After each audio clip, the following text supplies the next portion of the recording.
And how is everybody doing today? I hope everybody's having a fabulous Friday. I know I am. Woke up early, did some reading. I'm going to catch a nice workout, get some client work done, maybe do a little writing, a little bit more research. It's a good day. Absolutely good day. So I hope everybody is ready. We're going to say hi to a few people as people come in, and then we are going to discuss just a few things that I think that possibly could have been done different in the last couple of years. We're not going to get into the politics of it. I don't care. I got to be. I don't care. Like Janet, how are you? 123-88753. How are you? Um, uh, Shield Maiden Fitness. How are you? But again, I'm not going to get into the politics of anything because there really shouldn't be politics involved with this. Like, the title of the video uh, is what I would have done different, or what I would do if I was the Secretary of Health in 2020. And there's a couple very serious things that I think have been lost, not just from 2020, but from just in general. So, I mean, we're going to go over. I want to say hi, numero uno. Got your no morbidity and outright bars candidate. That's outstanding.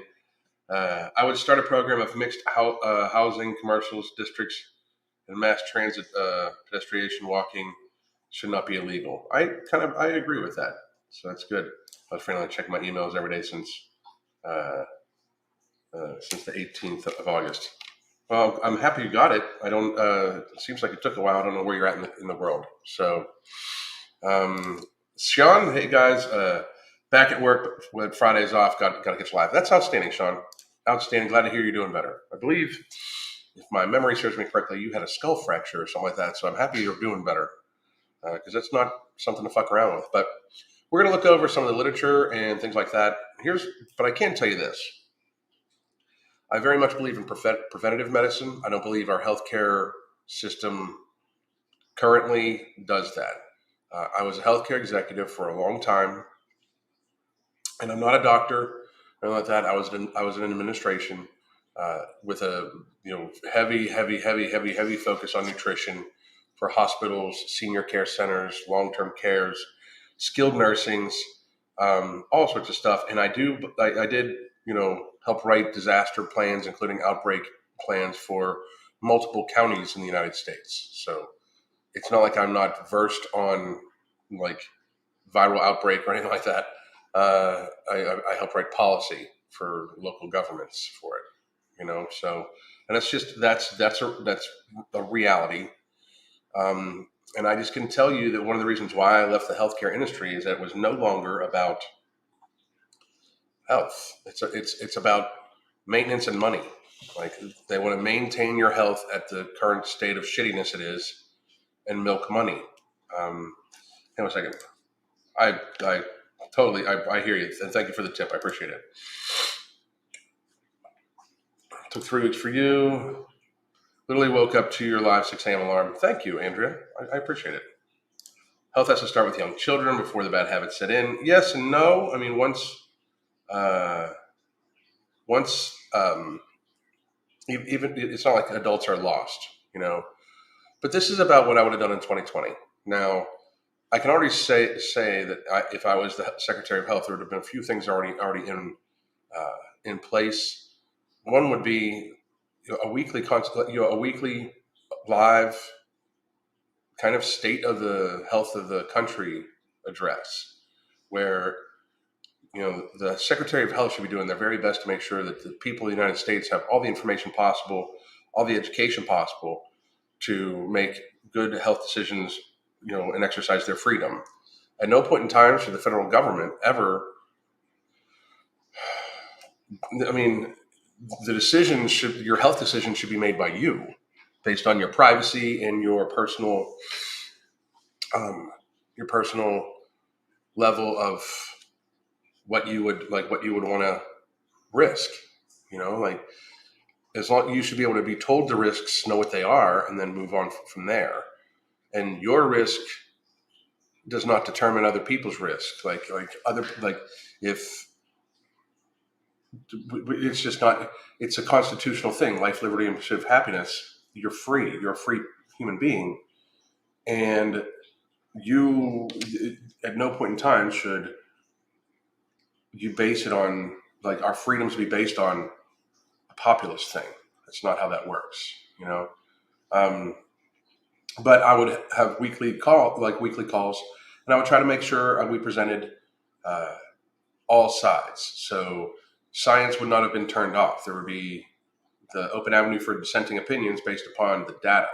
So we would present the data to the American people, and then people, experts, whatever, can ask questions to each other, openly debate, and have dissenting opinion based on the data, and then the American people can watch. And if the idea would be to be presented in language and fashion that would be able to be understood by the populace of the American people, because it's the same thing with your doctor. Like if you go to the doctor and the doctor starts talking to you in terminology you don't understand, and then suggests you do something and you don't understand why or the reasons of what you would be doing, it's not informed consent. Because if you don't understand what they're talking about, you aren't informed. So you need informed consent in order to make decisions. Now, I'm going to argue that informed consent was robbed of the people in early 2020 for lots of reasons. And the biggest is we just didn't talk about who really was at risk and who really wasn't. I'm going to go over some studies and some publications and those sorts of things. Alan, did you hear that a province over here has put a sugar tax on soda sold and is looking to extend it to other items? That's a step in the right direction. It really is. Educating the masses has been put on the back burner for political agenda. That's what I'm saying. Like we the people should have, been educated about this. That is not the right way to handle it.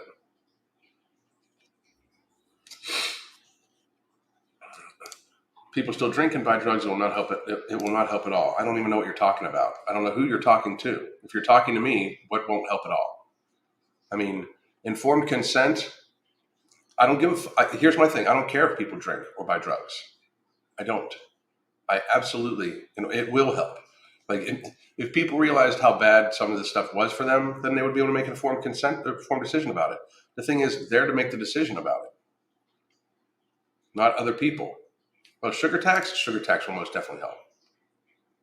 A sugar tax will most definitely help, especially if the money is used correctly. It'll most definitely help. Right now, it's less expensive to buy soda than water in America, in a lot of places. That's fucking crazy. It's fucking crazy. So it would definitely help. Thanks for the Twitter follow. Thank you. Hello from Camp Lumiere. Thank you very much. I appreciate you, motherfuckers. I appreciate you. A big problem with that, though, would be the potential extension to meat. That's where education comes in, because one is an actual food and one is a food product. Processed sugar is a food product. I mean, I would try for there to be a definite classification, of it. And you work with agriculture too. I don't see any reason why we subsidize the sugar industry $4 billion of taxpayer money a year. It's fucking insanity. Insanity. Subsidies, I think that would help too. I really do. Raising the price on cigarettes caused a drastic drop in smoking. Sugar tax will work if it's significant. Exactly. There's only so much people are going to put up with that way. But anyway, here's one of the things I wanted to start looking at. And this was, let's see. This is from May 11th of 2020. All right. Now, right when all this came out, you could easily find a lot of articles that have been scrubbed from the internet. Just fucking reality. Like, a lot of things have been taken off the internet, which is just ridiculous. Like, it used to be like, the internet's forever. Apparently not. But you could find very early that the high risk were elderly people and fat people. It's beyond a shadow of a doubt. Like, without even questioning. And the fucking thing is, it's literally because like being fat's not good for you, and we've known this forever. So I don't understand why there's this huge ass debate. I don't get it. I don't understand why there's some sort of crazy huge debate on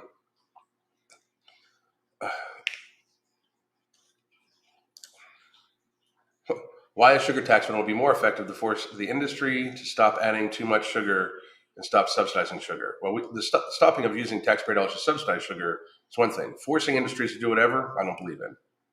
I believe in a free market economy, as long as there's education involved in it.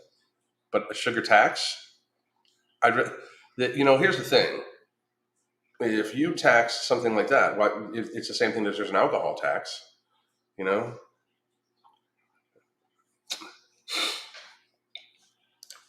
No need. Yes, there still is.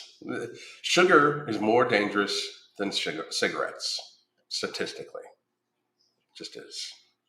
I mean, statistically, it absolutely is. But anyway, they can try and scrub it, but people say. But anyway, here we go. This is from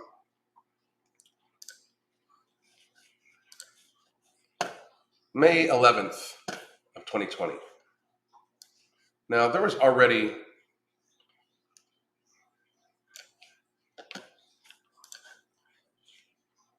plenty of information out there about how, let me see if I can change this up a little bit. There we go, I can change the window. That's good. There was already plenty of information saying that fat people and elderly people were at high risk, but I found it amazing, I mean, truly amazing, that we did not actually warn fat people. Like, we did not, we just watched them die. And I've said this from the beginning, you guys can, and anybody that comes in here and wants to pretend like I have not called this from the fucking beginning. I mean,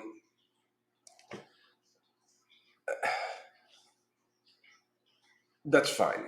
Check my history. Check Twitter. You check the social media that they've allowed me to keep up.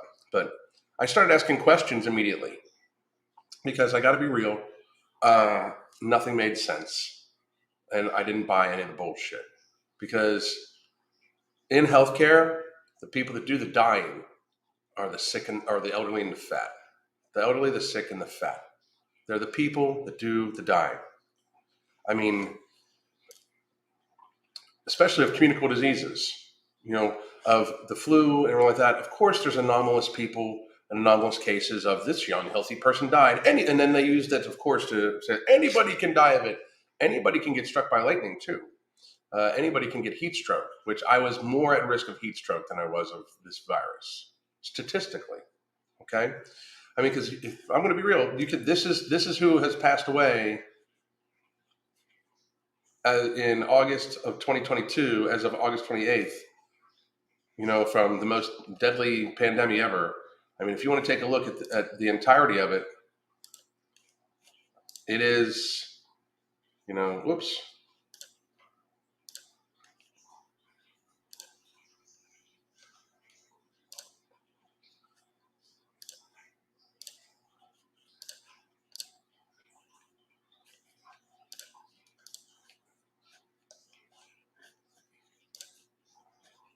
I mean, so this is the year totals, right?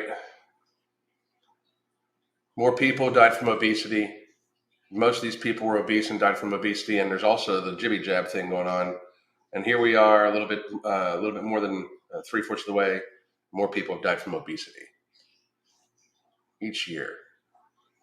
So we're going to keep it in reference,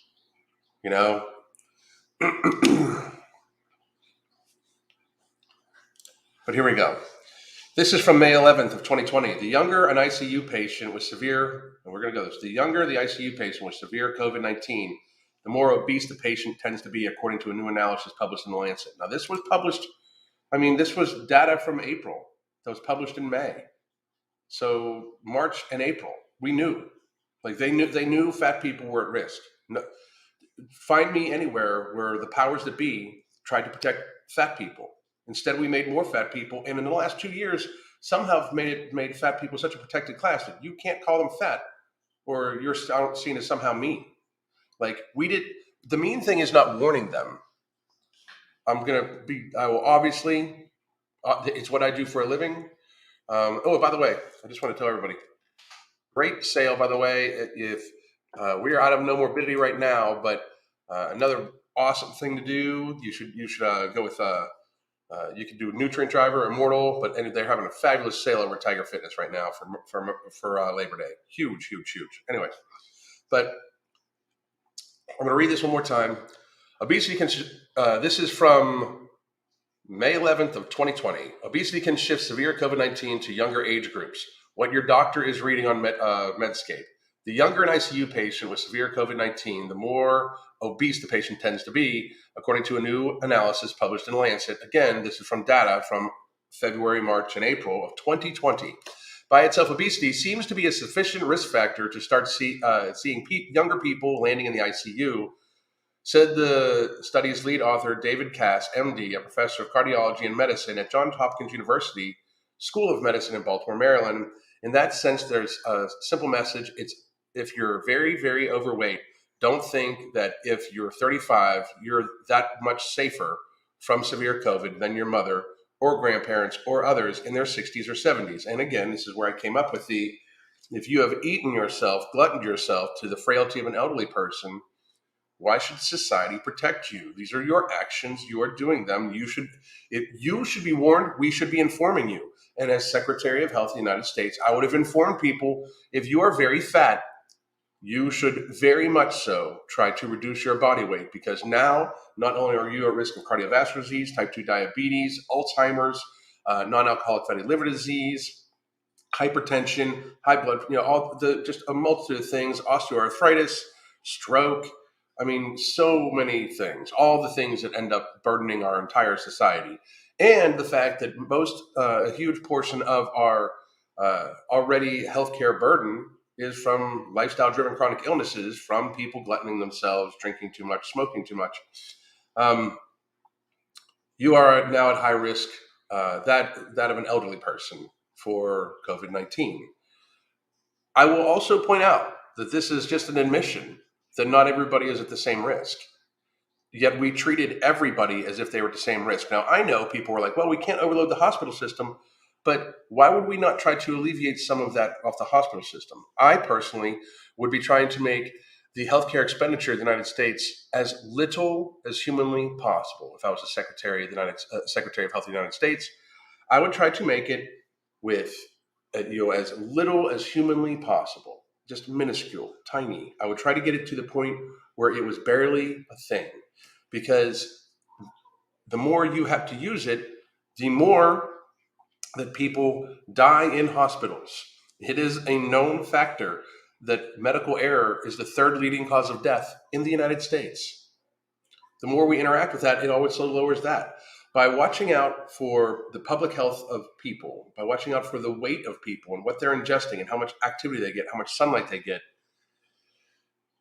we would be, in fact, reducing down multiple layers of possible death and illness and disease in the United States.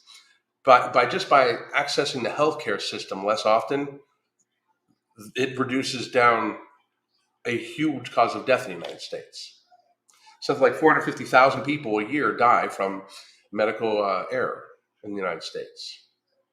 But yet alone the fact that now we have an admission that fat people in early 2020, in May of 11th of 2020, this is before the masks and everything. These were the people that are at risk: elderly people and fat people. We know this. Like it is factual. The findings, which Cass described as a 2-week snapshot of 265 patients, 58% male, in late March and early April at a handful of university hospitals in the United States, reinforced other recent research. So there's much other research going on at this time, by the way, indicating that obesity is one of the biggest risk factors for severe COVID-19 disease, particularly among younger patients. In addition, a large British study shows that after adjusting for comorbidities, obesity was a significant factor associated with in-hospital death of COVID-19. But the new analysis stands out as the only data set to date to specifically ask the question relative to age of whether severe COVID-19 disease correlates to ICU treatment, he said. The mean age of his study population in the ICU was 55, Cass said, and that was young, not what we were expecting. Even though the first 20 patients were already seeing younger patients, they definitely were heavier, with plenty of patients with BMIs over 35. He added that relationship was pretty tight, pretty quick. So, being morbidly obese is a massive risk factor. It's fucking, I mean, this is not even a question.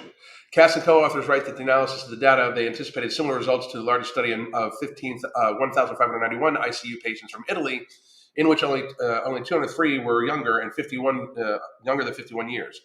Common comorbidities amongst these patients include hypertension, cardiovascular disease, and type 2 diabetes, all fatness diseases, all lifestyle-driven chronic illnesses for the most part. Similar data reported from China. When the COVID-19 epidemic accelerated in the United States, older age was also identified as a risk factor. Obesity had not been added to the list, and it never fucking was, really.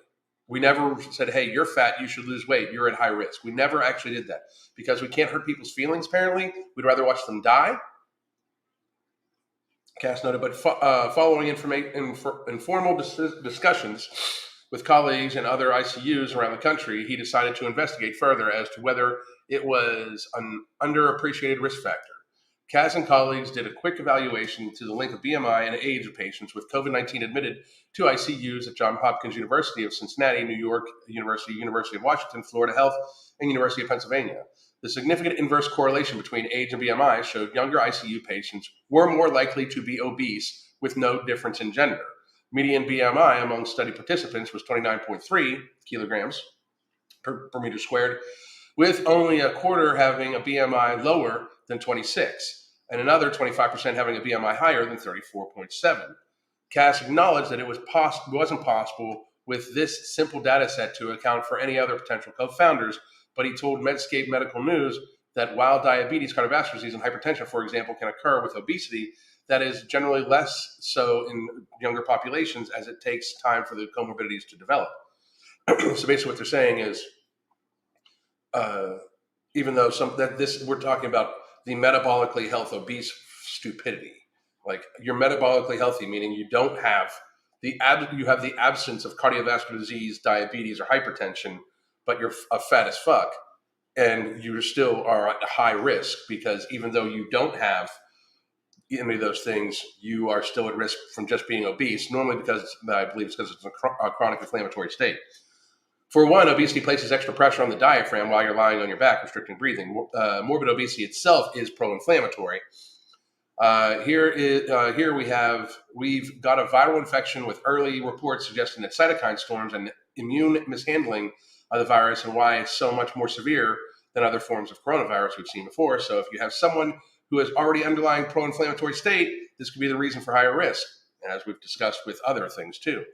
Additionally, the angiotensin converting enzyme 2, ACE2 receptor, to which the SARS-CoV-2 virus that causes COVID-19 attaches, is expressed in higher amounts in adipose tissue than the lungs. This could turn into a kind of viral replication depot, meaning that they replicate the virus more, which they do.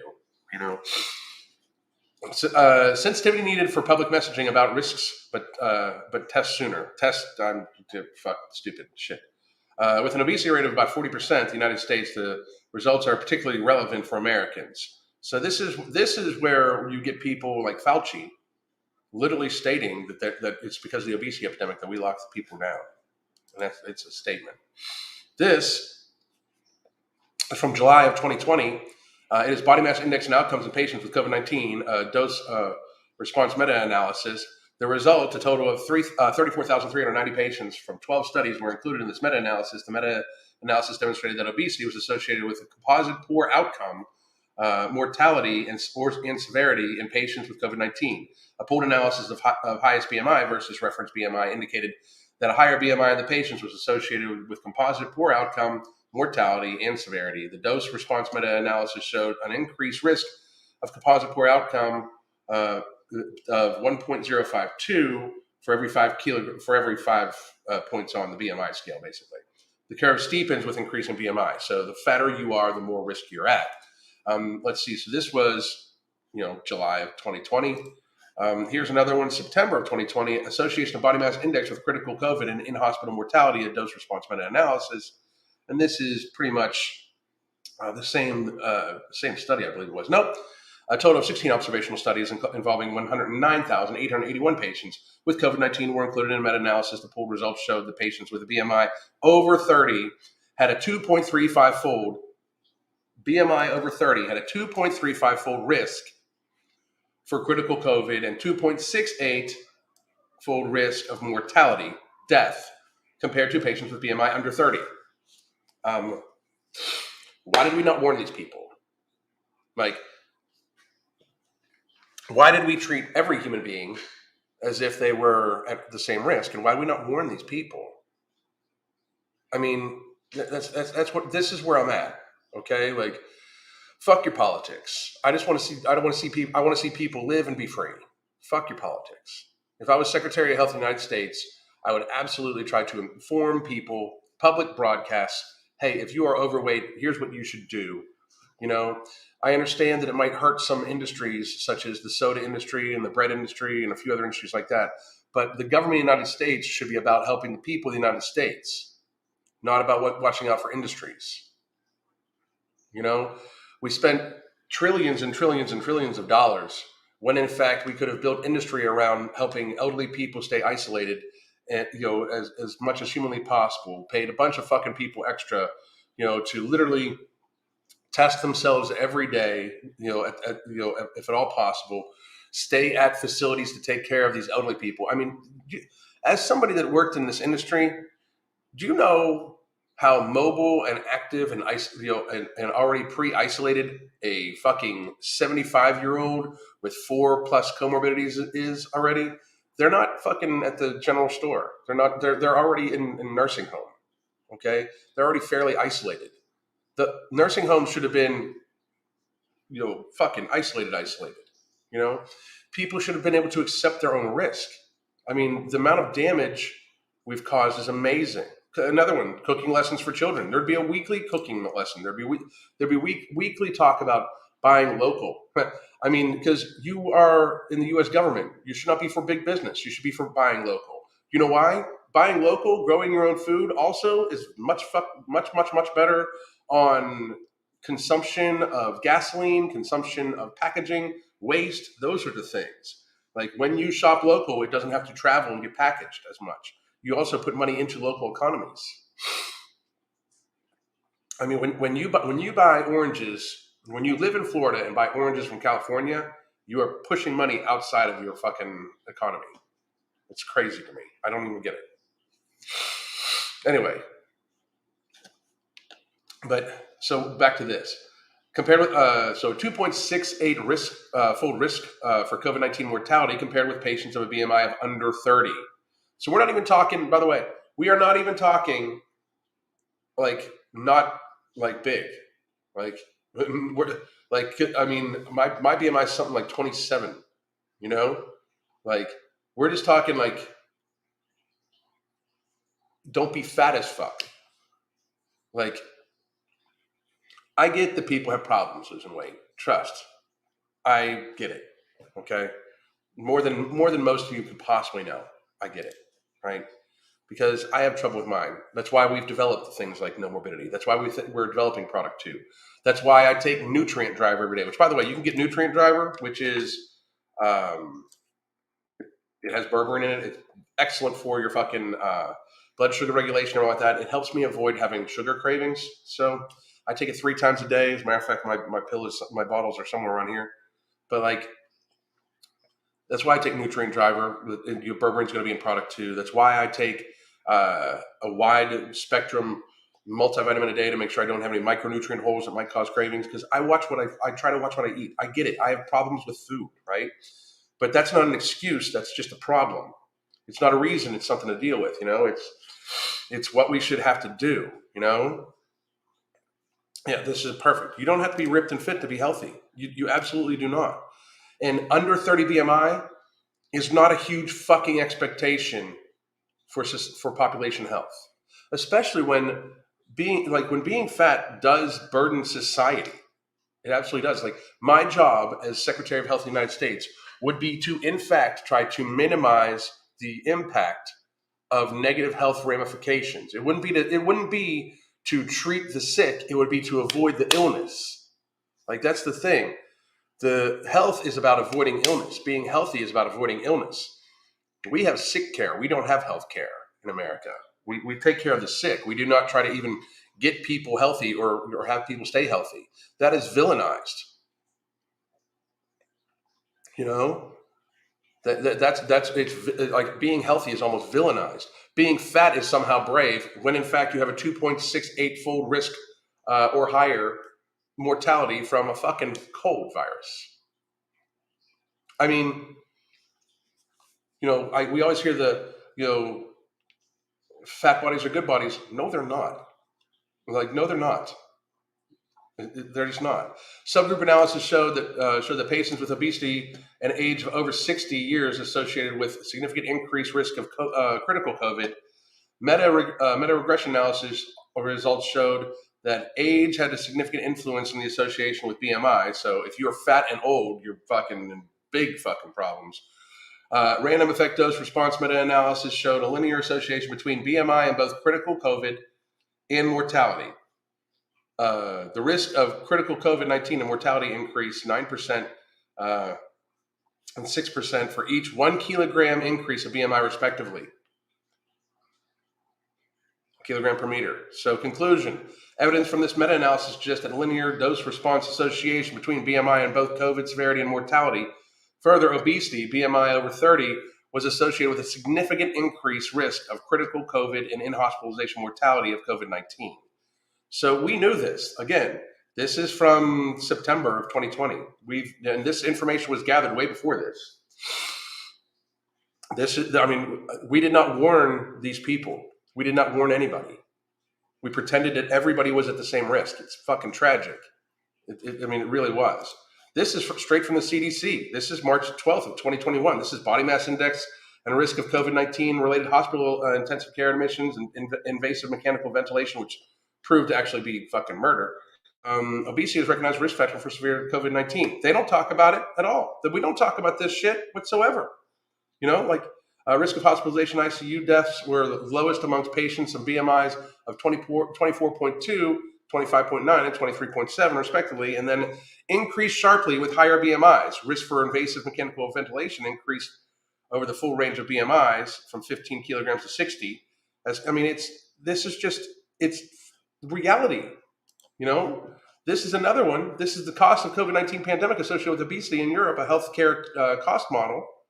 So, the summary, the total direct costs of secondary care during the first wave of COVID-19 in Europe were estimated at euros of 13.9 billion, whereof 76% accounted for treating people with overweight and obesity. 76% of that.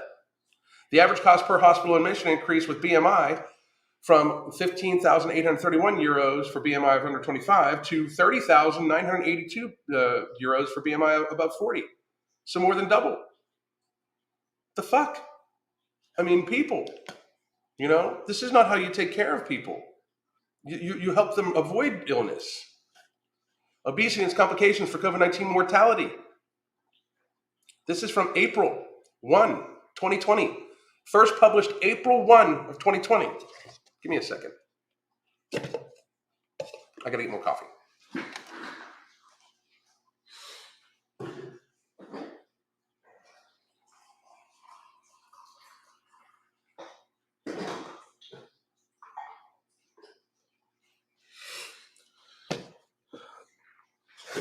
I'm back. So this is from April 1 of 2020.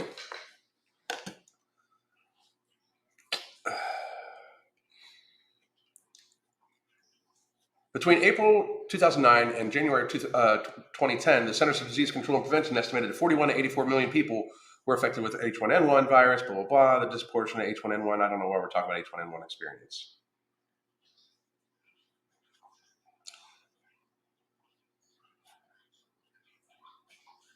So they were trying to compare the two. The prevalence of adult obesity and severe obesity in 2017 and 2018 has increased, and now 42 and 9 respectively. The observations suggest the proportion of patients with obesity and severe obesity and COVID-19 infections will increase. compared with the H1N1. So basically, they just compared it to H1N1, and apparently people have a harder time with H1N1 too when they're morbidly obese. Because guess why? You're fucking fat. You know. Non-respiratory complications of obesity in patients dying with COVID-19 in Italy. So this was from like early on. Obesity was present in 411 of 3,694 patients, 11%. Patients dying with COVID-19. Obesity was significantly associated with increased probability of experiencing acute renal failure and shock. The association of obesity with acute renal failure and shock were stronger in patients aged less than 60 than those aged 60 or older, adjusted. In conclusion, in patients dying with COVID-19 in Italy, obesity is associated with an increased probability of non-respiratory complications, particularly shock and acute renal failure. These associations seem stronger. So, I mean, I would just keep reading over and over. This is an Italian snapshot. This is obesity and COVID, an Italian snapshot. Results, a total of 92 patients were enrolled. Patients with overweight and obesity were younger than patients with normal weight. A higher need for assisted ventilation beyond pure oxygen support, and a higher admission to intense and semi-care units were observed in patients with overweight and obesity. COVID study finds about 78% of people hospitalized were overweight or obese.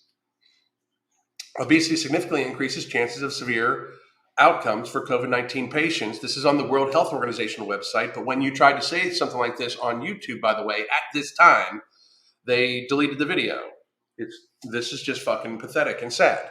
And if I was the Secretary of Health of the United States in 2020, I would have tried to look out for the people of the United States as you swore to do, and uphold the Constitution as you swore to do, versus looking out for business. I would have tried to warn people that were at higher risk and tried to tell people that were at lower risk that they should likely operate their lives as per normal. And if they felt ill, to stay the fuck in and avoid human contact, because guess what? That's what you fucking do when you're sick. When you have a cold, you're supposed to stay away from other people. It's been common knowledge for a goddamn long time. And if you are not sick, if you are not symptomatic, you are not normally contagious, as was the case with this also. And then this one is from 2020 also. The novel, COVID, has created a global pandemic with its syndrome. The number of people affected by COVID-19 increases worldwide. Older adults and those who are immunocompromised due to underlying medical conditions are at higher risk of developing serious complications from COVID-19. So why did we all would like, this was the thing, but yet every time you turn to the news, it's like anybody. It can be anybody. It can be young people. It can be your children. Fucking children are like, bee stings, I think, kill more kids than fucking COVID-19. I don't know that for sure. That is just me guesstimating, but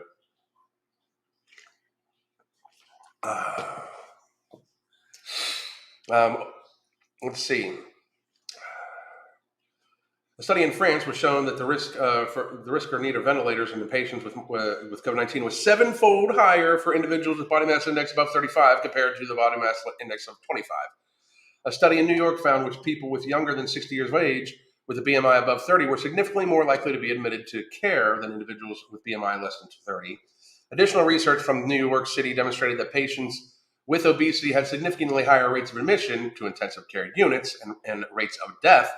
A study in Mexico where COVID-19 patients with obesity had higher rates of admission to intensive care units were more likely to be intubated and have 5-fold increase of mortality. So here's the thing. Here's what I want to put to you all. I understand, and I'm going to be real. This is just me being very, very serious and very, like, just as real as I can get, right? I joke about what I would do if I was the Secretary of Health of the United States and all that stuff all the time. It's not that I wouldn't take the job either. I got to be real. It's not that I wouldn't take the job, because I think I could do a better job. Because you don't need to be a rocket scientist at this point in time. You just need to have common sense and try to look out for the good of people. My delivery is harsh because the world is harsh. My delivery is very sharp and poignant. My delivery is meant to try to get people to see reality. And the reality is that obesity is destroying us. It is destroying this nation. And right now, I don't see it as the government is trying to help. Of course, because they don't. That's what that governments don't do that. We, the people, need to definitely fucking start taking care of each other. And to do that, a lot of you out there watching, maybe not the people that are watching right now, but a lot of you that are going to watch this later need to wake up to the idea that you have to take care of yourself. That at some point in time, it is going to get like times are going to get hard enough where you are going to have to look out for yourself.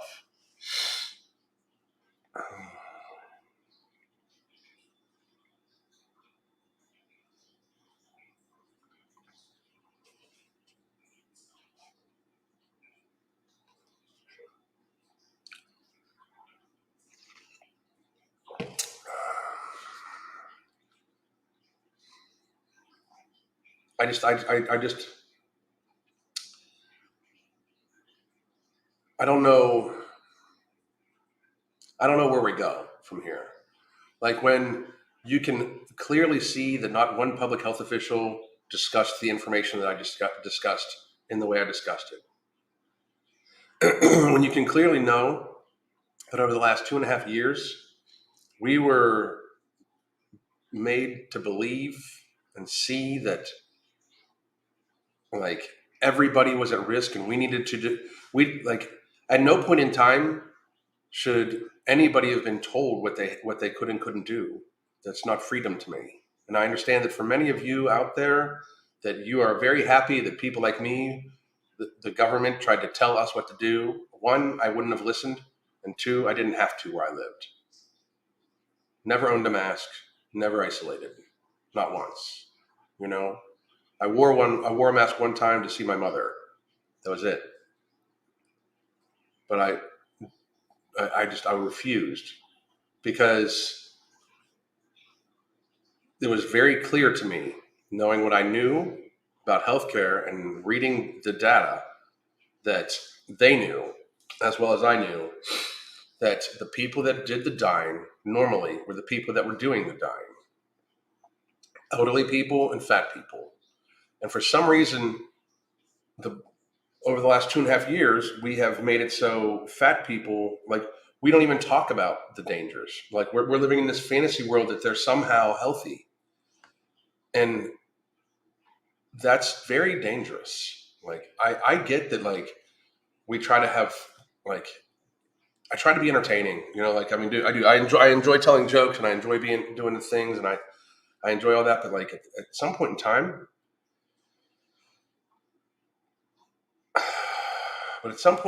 we have to fucking, like, get to the point where we realize that, like, we live, like, reality exists, and all the fucking bullshit that we're arguing about when it comes to, like,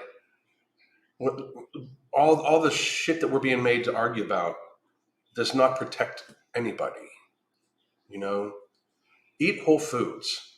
Like, I find it amazing. Like, where we're at right now. Like, if I was Secretary of Health of the United States, I would talk about 15 days to slow the spread of obesity, not 15 days to slow the spread.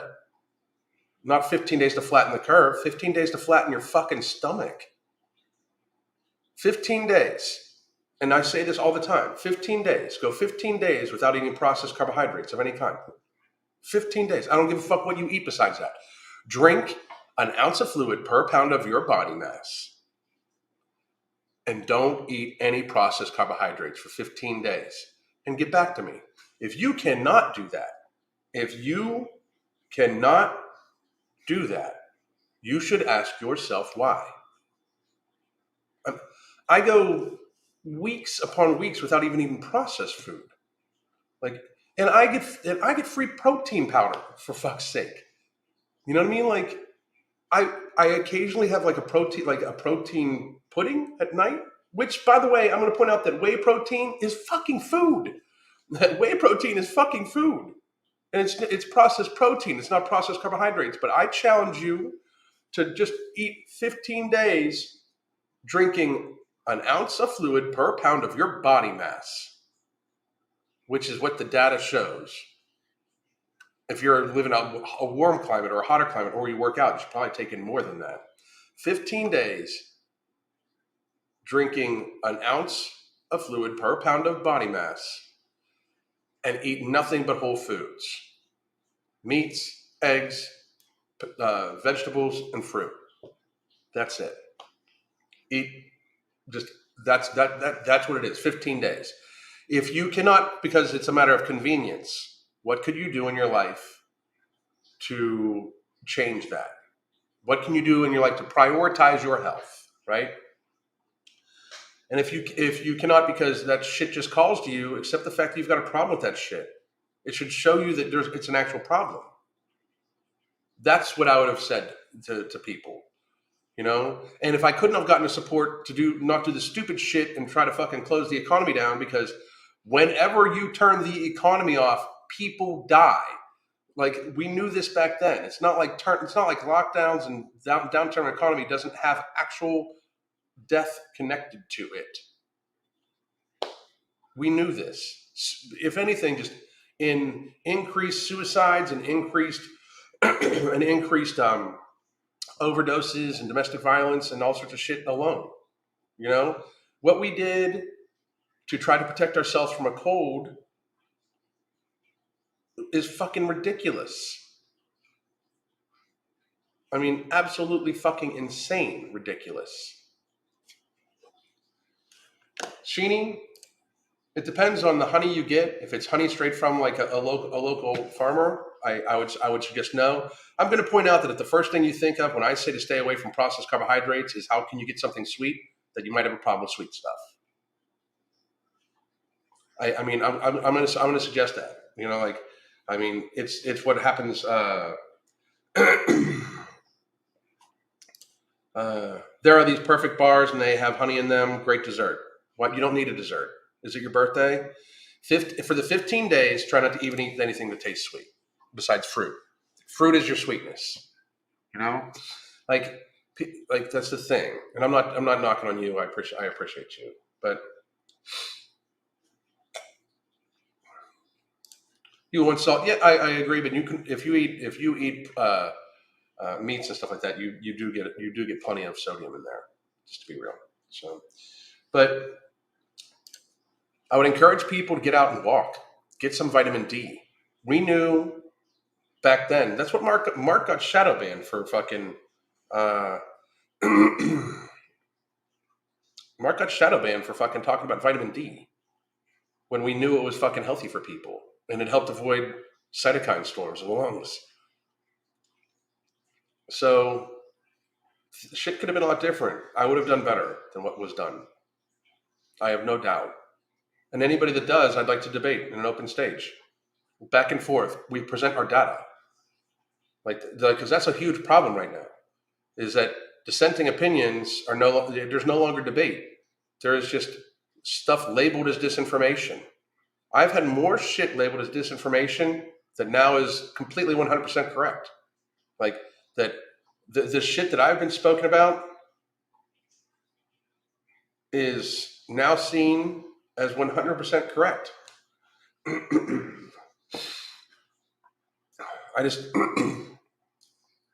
we just had a fucking, we just had basically 2.5 years of misstep, and nobody's calling anybody on this. 2.5 years of not telling fat people they were at risk. I have multiple videos. Like, are we not going to warn these people that they're at higher risk? By treating every single person as if they're the same risk. It gave it fucked with people bad. It gave people who were young and healthy a lot of anxiety and stress, more than what they needed, because they were not at that high of risk. They just weren't. By pretending that you could spread a virus when you didn't have symptoms, we caused a shit ton of stress on all country, the entire country.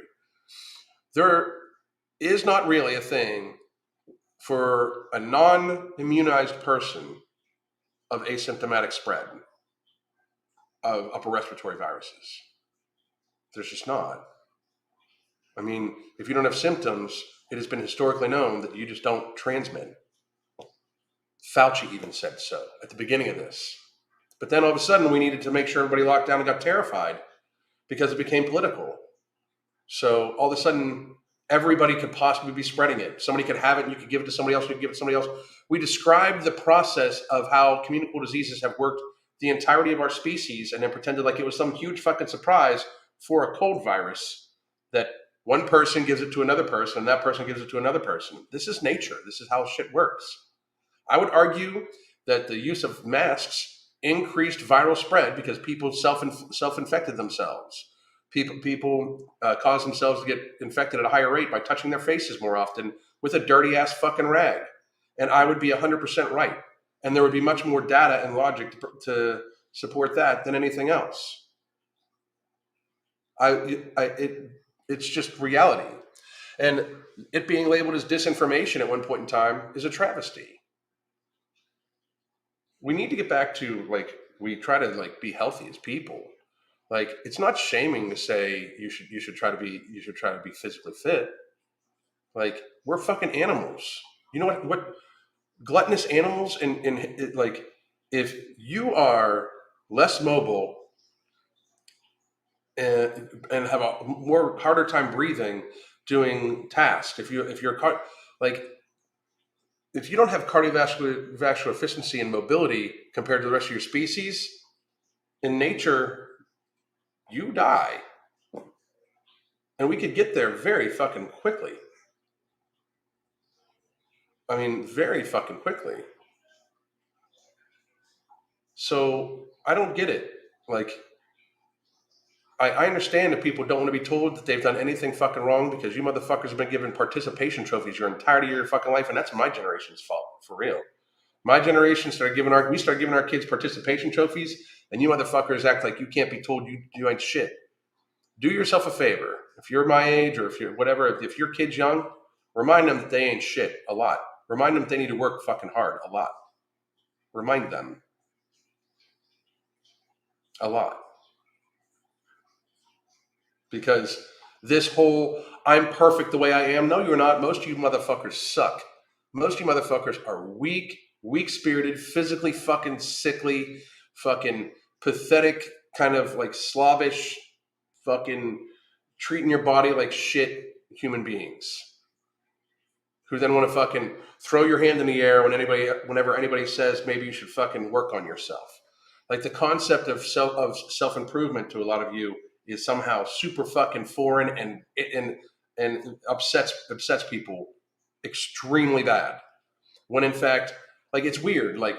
The people I know that are physical, that like being physically fit, we're always working on ourselves. We always think that there's room for improvement. We always accept the fucking challenge. But a bunch of motherfuckers don't want to out in society right now don't want to be told that they're anything less than fucking perfectly desirable by everyone. There's a reason why being gluttonously big in nature is not attractive. It does not attract mates. It's because you're sickly. You get sick easier. You're more of a burden on the fucking herd. We talk about herd immunity. It just is what it is. You know, we're a species of animals. And my fucking goodness, some of you motherfuckers would not survive a goddamn day in nature. You know? I get it. You don't, it's so many people don't want to fucking be, want to be told that there's something wrong with them. But I'm trying to be as realistic as I can when I say this. A lot of you motherfuckers are weak and pathetic. Fat, slobbish, fucking sloppy ass people who only want to be told the good things about your life and ignore in any possible way anything negative. Data is data. You get sick more. You are more of a burden to all of us the fatter you fucking get. You will live less. These are not guesses. It is not fat phobia. These are realities. You clog our fucking healthcare system. You get sick at a higher rate. You have a harder time with fucking cold viruses. This is reality. Having so many of you be so gluttonously fat is in fact damaging our society. I'm not saying everybody should have a six-pack. Far from it. I'm not rocking a six-pack right now. Well, I'm rocking a little bit of a six-pack right now. But I am saying that if the statistics show that you have a 2.7 increase in fucking mortality from a fucking, like, that's like fucking, people were like, it's 207, it's almost 300% increase in mortality from a cold virus. When you're fat as fuck, unfatten your fucking cells. This is not conjecture. This is not fat shaming. This is real. This is me trying to tell you, I give enough of a fuck about you to tell you. For 2.5 years, people have gaslit you into thinking that you are fucking fine, that everybody is at the same risk at you. No, that's not fucking true. That's not true at all. I could get this cold and it could kill me. But you know what? A regular cold could kill me. Depending on circumstances, get bronchitis, something else happen, have a cytokine storm, have an asthma attack while I'm fucking, while I have the fucking cold, and fucking develop pneumonia and bacterial infection, sepsis, all sorts of shit. Healthy people do die of colds also, of regular ass colds. But when you are at much higher risk of fucking dying from this shit and nobody told you, I'm sorry. I'm sorry that for 2.5 years, or it's really the last 5 years, but especially the last 2.5 years, people pretended that you being a gluttonous, fat, sloppy person was fine. It's not. I'm sorry. I'm sorry. And if I was your Secretary of Health of the United States, I would apologize if it hurt your feelings. But fuck your feelings. It's time for everybody to get healthy. It should be viewed as an American citizen's responsibility to be healthy. We live in the freest country in the world, or we used to. That comes with certain responsibilities, one of which should be gun ownership. But that's a whole other fucking thing. Because when every citizen in the United States owns a firearm, it makes us the largest standing army in the world, and nobody will come fuck with us. That's a whole other thing. But you should be able to take care of your fucking self. We have too many people that emburden the rest of society more than they fucking put in. Too many people that burden our healthcare system way more disproportionately than other people, while consuming more resources, while making more waste. Too many fucking people. It's fucking time. There are tools to do so. Again, 15 days to slow the spread of obesity. Drink an ounce of fluid per pound of body mass and eat no processed foods at all. Only taste the taste of sweet in the evening and have it be either fruit or something with honey in it. No oats, no nothing. No oats, no nothing. Vegetables, fruits, meats. Done.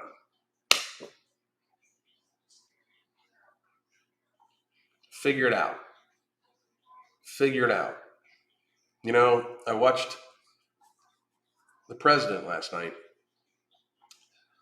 We are reaching a very scary time in our society. Things are so polar. We need to find a way as people to come together. We really do.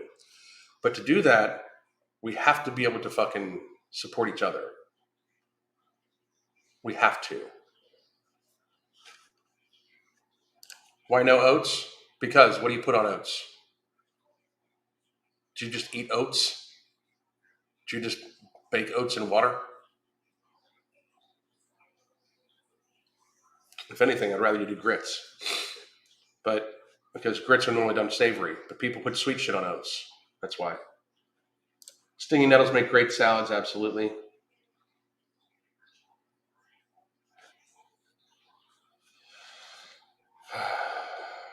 Grits, yes. I love grits. Love it, love it.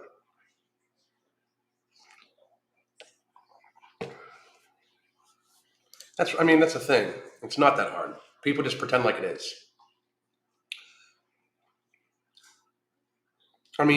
Vegetables, fruits, fruit in the evening.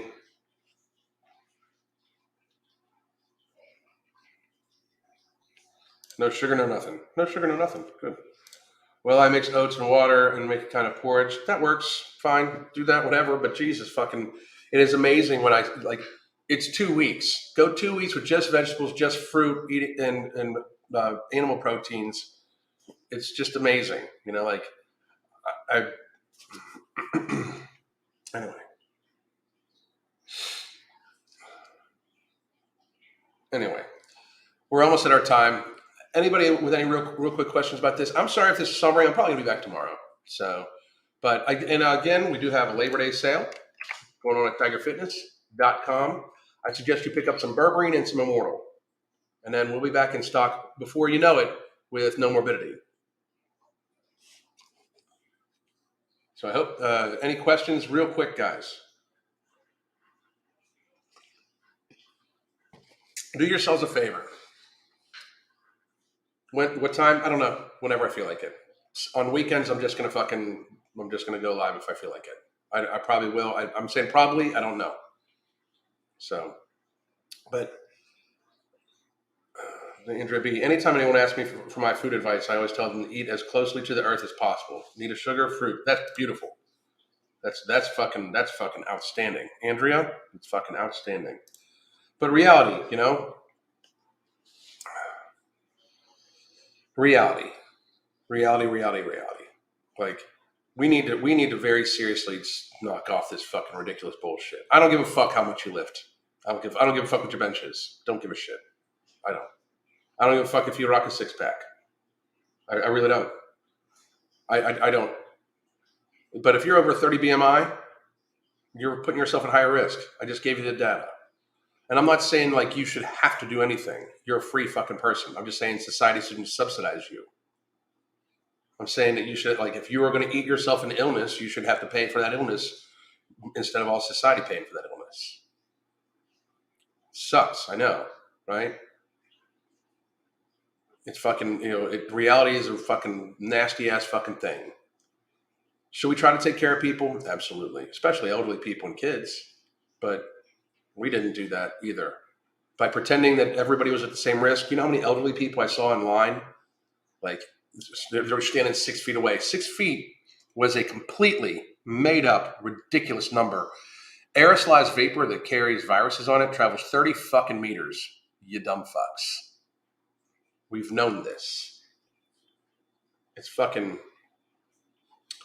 We need very much. We have a world to save. We need to unfatten America.